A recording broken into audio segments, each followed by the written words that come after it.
Okay, so I'm going to be talking about redundancy in biology, just for those who didn't hear online. Okay, so you can go to David's paper if you want more examples, just to overview the ones that I'm interested in particularly. This is the diffusion of neurotransmitter across the synaptic cleft in neuroscience. This is a fundamental means by which our brains function. Obviously, neurons have to talk to each other. They send a signal from one to the other. In order that the signal passes from one neuron to the other, these little particles have to diffuse across this cleft and then find a receptor. Typically, many such particles are introduced and only a few will actually hit the receptor. Okay? And this obviously has to happen reasonably quickly so that our brains function. Okay, another well-known example is sperm fertilizing an egg. We only need one such sperm to arrive, and typically many more are produced.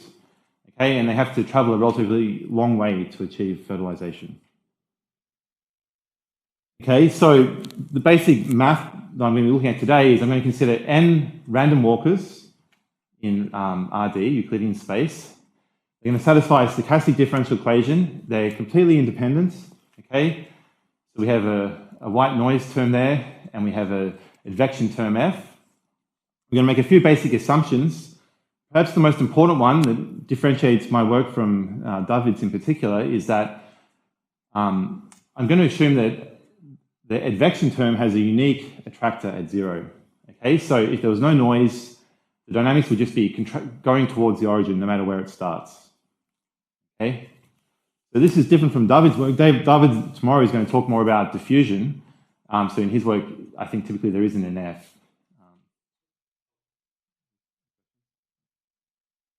Okay, so what's the idea? Well, you can kind of think of it as particles in an energy well. Okay, this is a classical situation in physics. You have if F was the gradient of an energy, okay, so for example, in this figure here, I've got popcorn in a pan, so the energy will be gravity. It's the potential, sorry, it's gravity, it's pulling the particles down, and then the idea is they're stochastic, so the particles are fluctuating in response to white noise, and sometimes we're asking the question, when is that white noise enough to cause someone to jump out of the energy well? In other words, the popcorn would jump out of the pan. Okay, so this is probably a typical application of this work, but just to be clear, my F doesn't have to be a gradient. Okay, all I need is that it's got a unique globally attracting fixed point at 0. Okay, so we're interested in the first heating time. That's the whole point of this workshop, right? So we're asking ourselves, we've got some target L, and we're trying to ask ourselves, what's the first particle that's going to hit this target? L is away from the origin. What's the typical time it takes for the first particle to hit this target? And what's the typical trajectory followed by the particle? What's the most likely route that it follows in getting there? Okay. So what we're interested in is how epsilon and n both scale to affect, and the most likely trajectories are going to depend on both of these parameters. Okay, so I'm just going to briefly overview some classical theory. This is Freyland-Wenzel theory. Many of you have... Yes, please.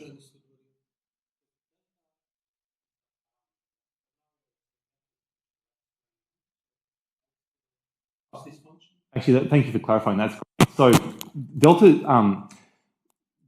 the radius of the target. Okay, so if you look in the top equation there, I'm defining a ball. So I'm asking, when does it hit L? Technically, L is a point, right? So in RD, a Brownian motion will never hit a point. So we have to talk about hitting some small set.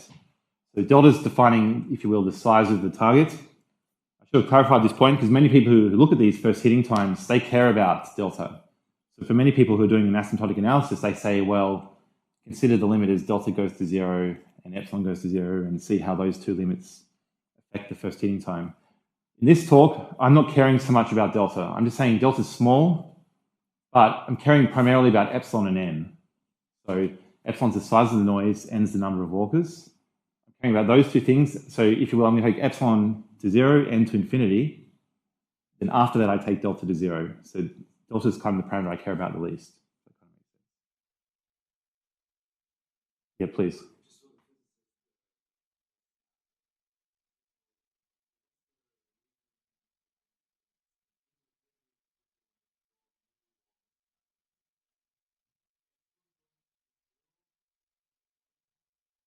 it's also a great question. I'm going to come to this. So epsilon's the magnitude of the noise.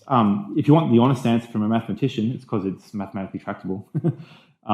So you're perfectly right, because biology is noisy. Epsilon's the magnitude of the noise. I'm assuming small noise. That's just because basically allows me to do some analysis and get an answer. It is an assumption, obviously, because in practice, biology doesn't have small noise often, and so that may not be the best assumption in many.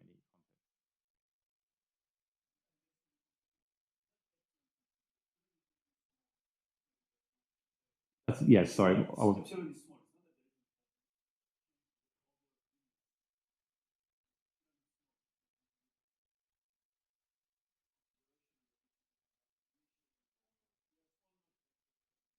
Yeah, so not zero, but small. Yes, yeah. So it's an estimation. Yeah. So the idea is because we're in an energy well, because epsilon's small, it's hard for any of these walkers to get out of that energy well. So you're going to expect the time it takes for any particular walker to get out to be large. It's going to take a long time for any particular walker to get out. But because we've got so many, we're assuming n is also really large, probably at least one of them gets out in a short time can be quite high. That's why we care about both those limits. So just to go back, if you will, to the sperm analogy. So if there's just one sperm, the probability it hits the egg is probably almost zero, right? But because there are so many, the probability that at least one hits it is reasonably high. Yep.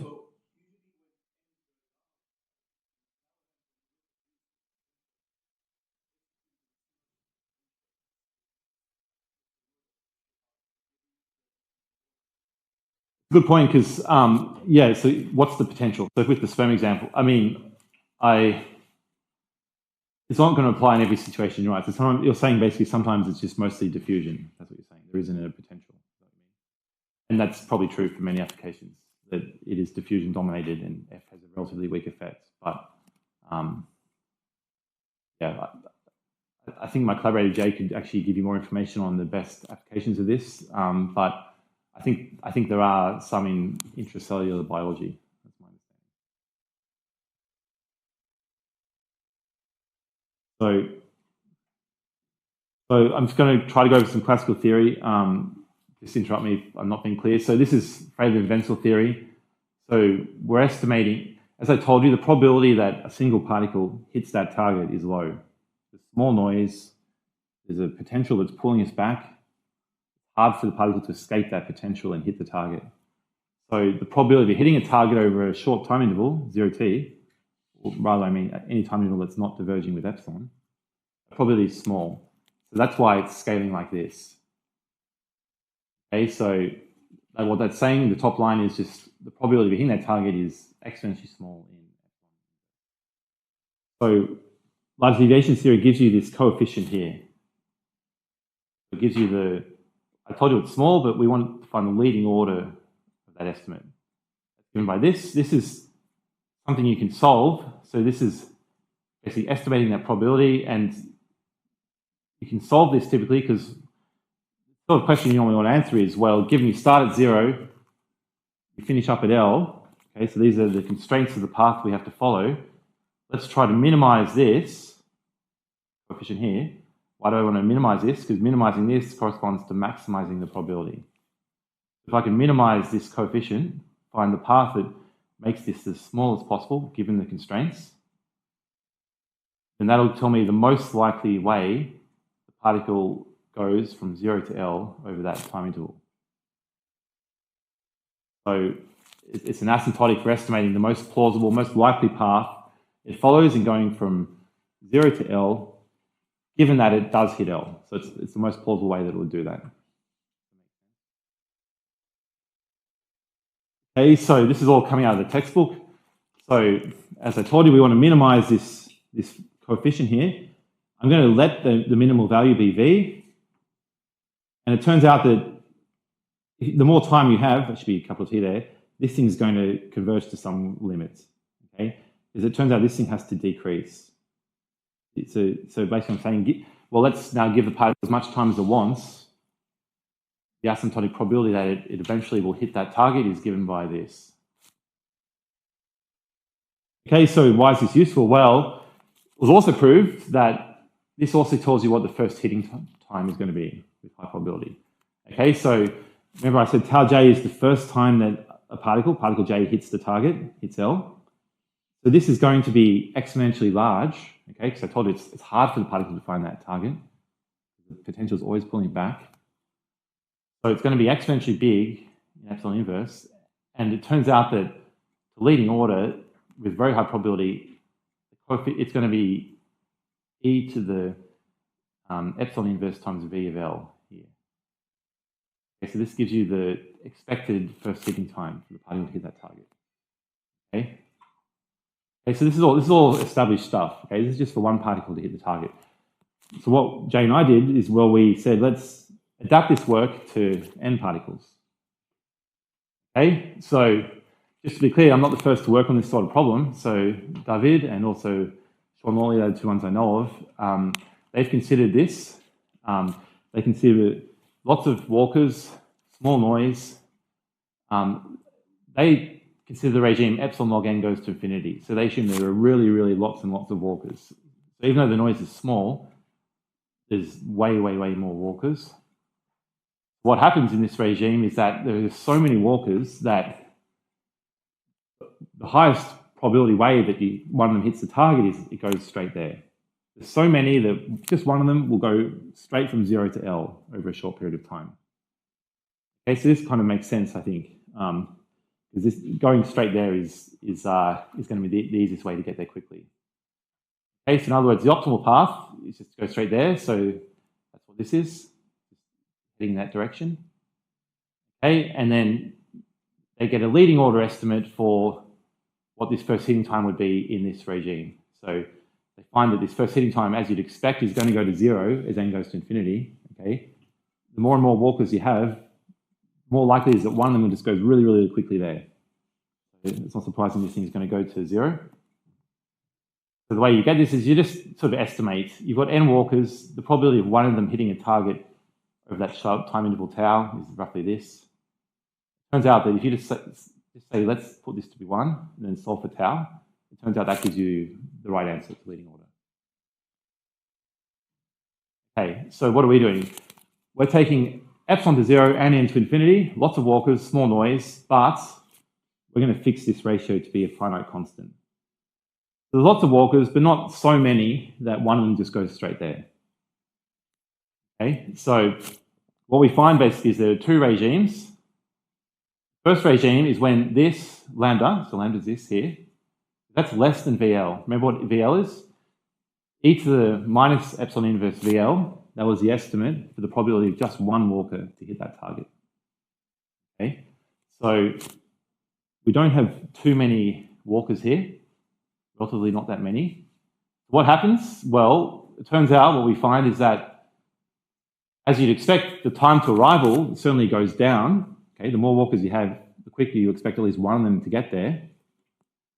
Okay, so it kind of makes sense that the first hitting time divides by n, goes down as n increases. But as long as lambda is less than v of L, this thing is going to be bigger than 1. In fact, it's much bigger than 1, as long as epsilon's small. So the time to arrival is still going to diverge with epsilon. It still takes a long time to get to the target.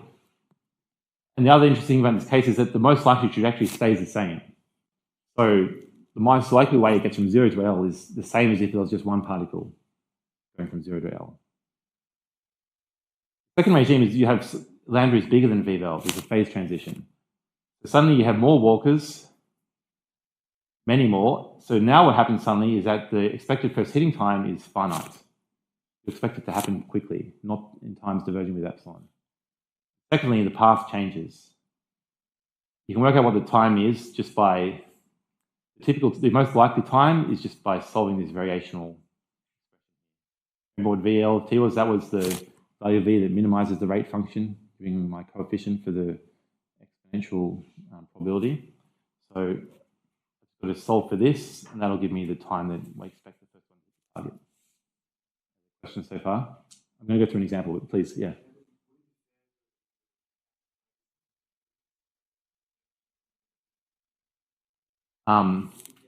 Good question.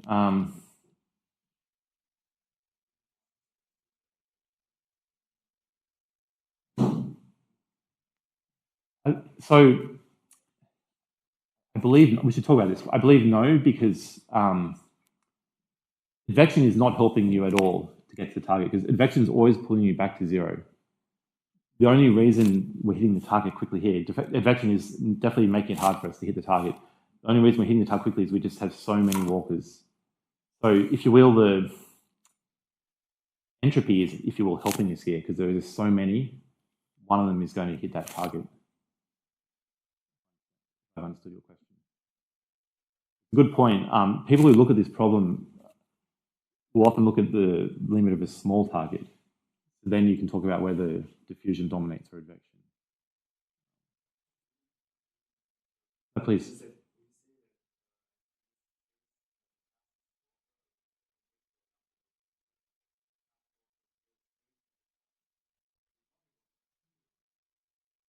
Yes. Yeah.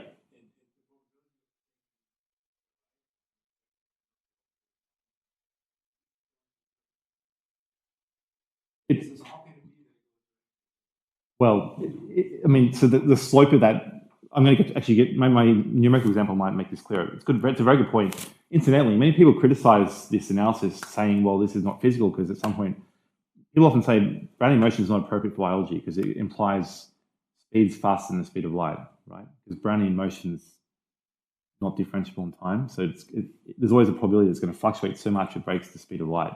So once you get to that scale, it's unphysical. I think everyone would agree with that. But it's a good point. So I was going to say.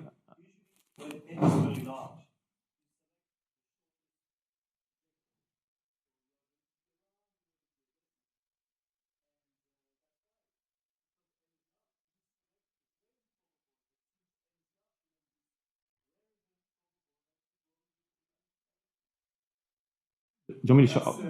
I'll go to my figure. That's probably the best way to show it.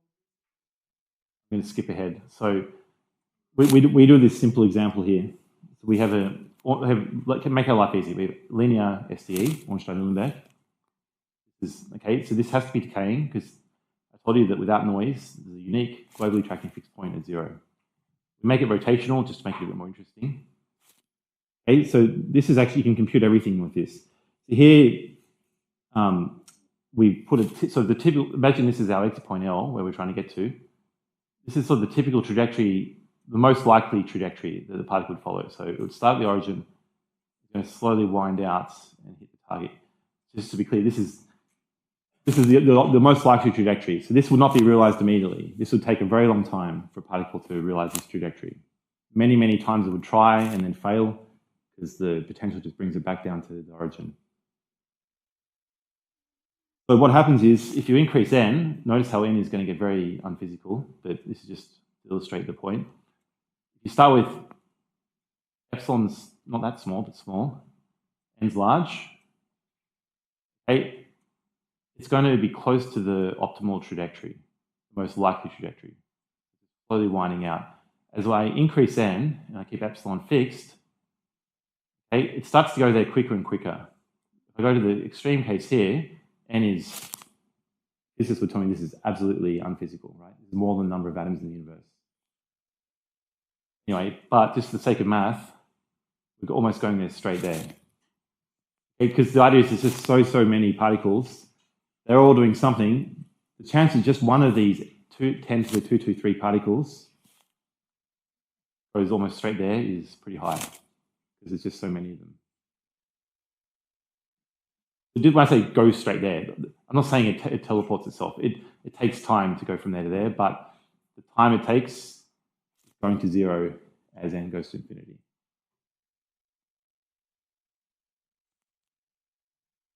Any questions? This actually nicely motivates my next point. Yes, this is not physical, right? So we'll get to this soon. You know, if epsilon was just 0.1, n wouldn't have to be nearly as large. Because remember I'm looking at the value of epsilon times log n. So if epsilon was 10 times larger, it could be what? The logarithm would be 10 times smaller, so way smaller. So that was the trajectory we did there. So just to be clear, we kind of cheated a little bit to do this simulation. Okay, I did not run 10 to the 223 stochastic simulations of this, in case you're wondering. So what you do is, because this is Gaussian, okay, it's linear, you can do a little trick. You can use conditional Gaussian distributions to precisely compute what the optimal trajectory would look like. So just because it's linear, that makes it tractable. That's how Jay did the first figure. Okay, so I just told you here, and this is kind of a discussion point which I'd like to discuss with some of you after this talk. What I find often, I'm interested in applying large deviations to biology. I think it's a really nice theory and it's underapplied in biology. What I always find though is that when you do it, you find the probability of whatever rare event you're interested in is e to the minus some constant times n. So you have like a fine-tuning problem, because if this constant's order 1, this thing will just blow up so quickly and become unphysical. This will just very quickly tell you this event never happens, this theory. Once n is like even 100. Say c was 1 and n was 100, that's never going to happen. So one of my questions for the application of large deviations in general in biology is how do you get around this problem? Because if you want large deviations to give you an interesting answer to solve some problem, like when does some rare event happen, you think that that rare event is reasonably robust, like the parameterization doesn't have to be really fine-tuned to get a good estimate. So how do you get around this problem? That's just a food for thought. In the future, I want to look at a three-way limit. I want to look at smallish noise, many particles, and a small target. Many people who look at this sort of problem also have an arbitrarily small target. Any questions so far? How am I for time? I finished. Okay. So I was going to quickly talk about some of my other work, but are there any questions so far about? Yeah, please.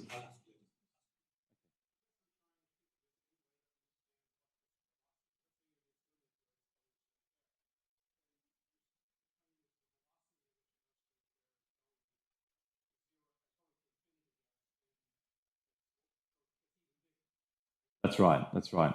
Is there any way to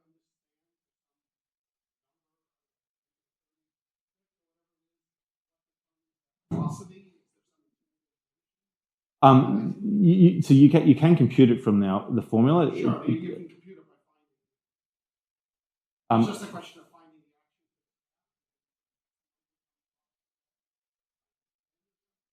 the action. That's basically it. So finding the action and then minimizing it, and then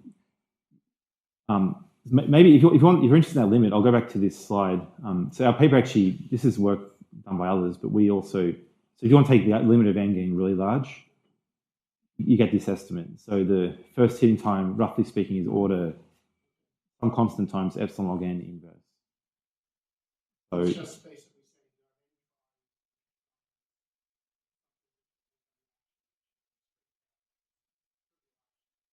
yeah. And then you just exactly. So that's right. So it's just a straight path. So it's relatively easy to compute what this is. That's exactly right. Yeah. But this is the thing, of course, Brownian motion isn't a perfect thing for modeling biology, because already, like, technically speaking, it's always breaking the speed of light, because it's not even a random walk is not differentiable in time. So it's like already at that scale, it's not physical.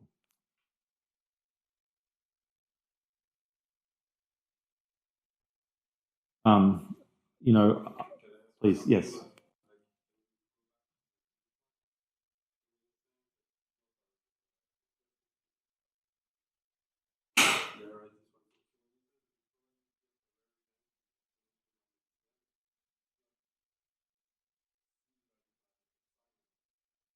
Oh, no. Thank you. Very good point. I was unclear. So I'm interested. There's two regimes. You can have small noise. You can also have high-dimensional systems. So I wasn't clear. So yes, you can also have high-dimensional systems. When you have high-dimensional systems, you also have large deviations, because fluctuations are averaged out. And so then your parameter is n. So when you look at large deviations of high-dimensional systems, then you get probabilities that decay like that. I'm actually going to give some examples on the next few slides. The same problem applies whether it's epsilon inverse or n here. Like, you very quickly get probabilities that are so small they're not going to be realized. So I was going to go sketch through the proof. I've only got a few minutes, so I'm happy to talk about this if you guys like. But basically, all you do is you're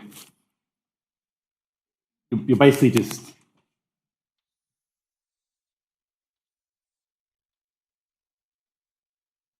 you want to hit a target L. Okay, so all you do is you make two small balls around the origin. One's radius rho, one's radius 2 rho. Okay, and you just count. What you do is you count how many times it fluctuates back and forth here. So, and then you stop it once for the first time that you hit the target. So all you're doing is you're sort of estimating probabilistic how many times it goes back and forth between these two radii. That's going to be exponential.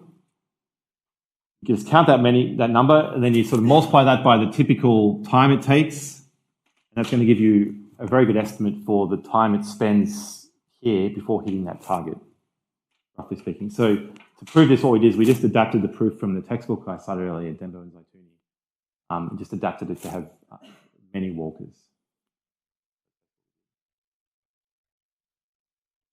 So I'm just going to quickly talk about some future work I'm doing, maybe just if you guys are interested in discussing further. So I'm interested, as I said, in large deviations in biology. I've got projects involving high-dimensional neural networks. Interested in first hitting times. When does the ensemble hit a target? Okay, so many of the most interesting extreme value problems in biology involve the entire system hitting some value. It's not about one particle. It's when not just one neuron hitting a target, it's when the entire network or the entire system hits some threshold. That's a very interesting question I think many biologists are asking and like answers to. For example, in neuroscience, it could be, when does the mean neural activity hit some threshold? What's the likely way that it does that? I've got a related project involving noise-induced calcium waves, which I think has already come up in this conference a little bit. Okay, so this is one of the most well-known stochastic phenomena in biology. If you stimulate a cell, will produce these very stochastic fluctuations, this calcium wave. It's got a very interesting spatial profile where it'll wax and wane in time, spatially distributed wave. This is widely thought to be a stochastic phenomenon. Okay, microscopic noise is being organized by diffusing calcium and leading to this spatially distributed pattern. So this is the sort of problem I'm interested in trying to understand more of. And if this interests any of you, I'm very happy to chat further. You have related problems you wish to discuss. Okay, so just to finish up, what I've done is I've considered the extreme value problem where you have many walkers, each subject to small noise, and then we've looked at different ways of scaling these parameters and we find different behaviors. When there are not so many walkers, then the first hitting time will be large, but it won't be too large, if you will, and the optimal trajectory is the same as the single walker case. When you have more walkers, the first hitting time will suddenly be order 1, it won't be too large, and the optimal trajectory is different from the single walker case, and it converges to be a straight line as n goes to. Yeah, very happy to chat, and I'm open to collaborations, and I just want to acknowledge once more time my collaborator Jay, who worked on this with me. Listening.